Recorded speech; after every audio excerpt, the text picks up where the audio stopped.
कि मेरे पाकिस्तानियों, एमल वली खान ने भी माफ़ी मांग ली, 2 दिन भी निकाले और एमल वली खान साहब कह रहे हैं जनाब कि माफ़ी मांग लेना भी जुर्रतमंदी का काम है। यानी एमल वली खान की जो बयान था कि जनाब ये फील्ड मार्शल सेल्समैन बना हुआ है, ये तो मादनियात बेच रहा है, ये कैसा फील्ड मार्शल है, फील्ड मार्शल का ये काम नहीं है। इस तरह की बातें जब एमल वली खान ने की तो पूरी कौम ओवरसीज कम्युनिटी सोच रही थी कि एमल वली खान की अब खैर नहीं। यानी अगर यही बात कोई और आदमी करता तो आप समझते हैं कि उसको एस्टेब्लिशमेंट छोड़ती या एजेंसियां उसको छोड़ती, 1 मिनट में उठाकर ले जाती, मगर छोड़ा उन्होंने एमल वली खान को भी दिया, ले गए उठाकर। 1 घंटे के बाद वो कहते हैं ना, इनका जो सॉफ्टवेयर अपडेट हो गया, तो उसके बाद फिर उन्होंने जनाब field marshal general Syed Asim Munir की इन्होंने तारीफों के पुल बांध दिए। उसकी वजह कि एक इन्होंने अपना 7 नंबर बंगला, मुराद, फिर सिक्योरिटी सब कुछ बचाई। उसकी वजह कि पहले ही आपको पता है कि बलूचिस्तान के ऊपर जो इन्होंने डाका डाला, उधर से ये सीट निकाल कर लाए, वो भी एस्टेब्लिशमेंट की गोद में बैठकर। और उसके बाद जब बलूचिस्तान की माएँ बहनें बेटियां इस्लामाबाद में आती हैं तो ये उनसे मिलते भी नहीं, वो उधर आकर पीसफुल प्रोटेस्ट भी करती हैं, बताती हैं कि जो हमारे लोग उठाए गए हैं वो किधर गायब हैं, तो वो भी वो जानना चाहती हैं। मगर इसको आप देख लें कि सिर्फ और सिर्फ उधर से जबरदस्ती वोट लेकर उसके बाद जनाब अपना वापस इस्लामाबाद, किसी किस्म का भी इसने कोई काम नहीं किया। भाई एमल वली खान को पैगाम देते हैं कि आप पहले तो बलूचिस्तान की माओ बहनों बेटियों का वो जो पैगाम है वो सुनो, उनके लोग किधर गायब हैं। खैबर पख्तूनख्वा के अंदर जो जुल्म हो रहा है, जो उधर जेट जहाजों से बमबारी हो रही है, छोटे छोटे बच्चे मारे जा रहे हैं, उन पर ही कुछ बोल दो। देखिए एमल वली खान को इतनी इजाजत तो थी, क्योंकि सबको पता है कि ये एस्टेब्लिशमेंट के साथ मिले हुए हैं और उनको इजाजत है कि आप थोड़ा बहुत बोलते रहो, ताकि अगर पार्टी पीटीआई के अंदर किसी किस्म की भी कोई चेंजिंग लानी पड़े तो आपको एज ए मोरा इस्तेमाल किया जाए। मगर एमल वली खान ज़ाहिर है पठान लोग हैं, जितना बताते हैं उससे ज्यादा बोलते हैं। फिर जब बाद में पकड़े जाते हैं तो उसके बाद फिर ये उसी वक्त कहते हैं जनाब हमसे गलती हो गई है, तो हम जनाब माफी मांग लेते हैं।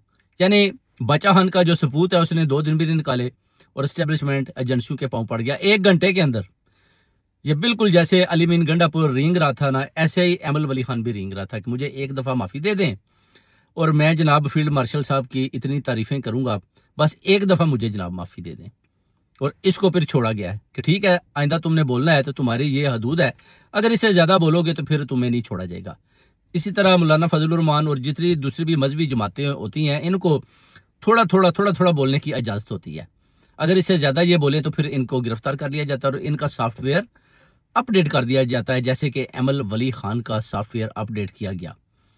कि बड़ा ये शोर मचा रहा था जनाब, आप देख लें कि जनाब जनरल सैयद आसम मुनीर के जनाब के वो सेल्समैन है, वो मादनियात बेचने गया है, वो सेल्समैन बना हुआ है, वो जनाब दुकानदार बना हुआ है, इस तरह के बयान दे रहा था।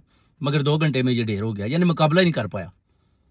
जब भी इनका एजेंसियों के साथ मुकाबले का वक्त आता है तो ये भाग जाते हैं, दौड़ जाते हैं, मुकाबला ही नहीं कर पाते। यही हाल आप देख सकते हैं कि जो पीटीआई की लीडरशिप का भी है। यही अब एमल वली खान एक बहुत बड़ी पार्टी का लीडर है, मगर बिल्कुल वो कहते हैं ना बुज़दिल और गीदड़ निकला।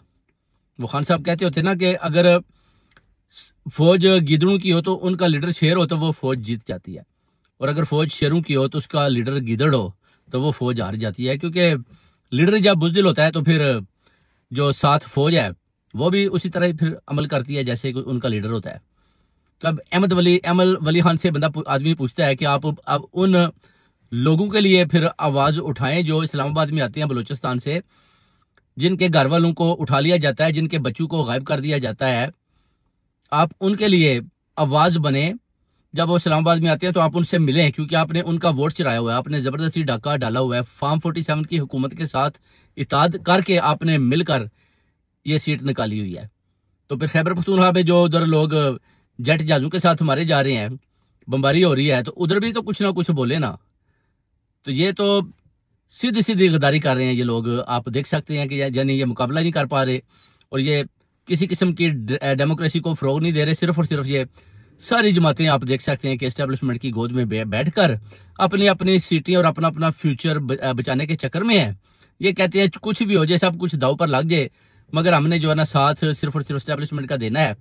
अगर हम नहीं देंगे तो हम फारग हो जाएंगे। और जैसे जब ये खान की तरफ देखते हैं तो ये खौफजदा हो जाते हैं कि वो जनाब खान तो बहुत बड़ा लीडर था, पीटीआई का लीडर था, पूरा पाकिस्तान उसके साथ था, वो अंदर बंद है, उसको कोई निकलवाने में कामयाब नहीं हो पाया।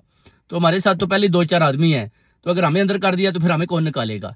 इस तरह की सूरत हाल जा रही है मेरे पाकिस्तानियों, जो पाकिस्तान के अंदर अभी दिखाई दे रही हैं। और हमें पता था कि अमल वली खान जो है ना ये 2 घंटे भी नहीं निकालेगा और ये गीदड़ भाग जाएगा, और वही हुआ, ये भाग गया।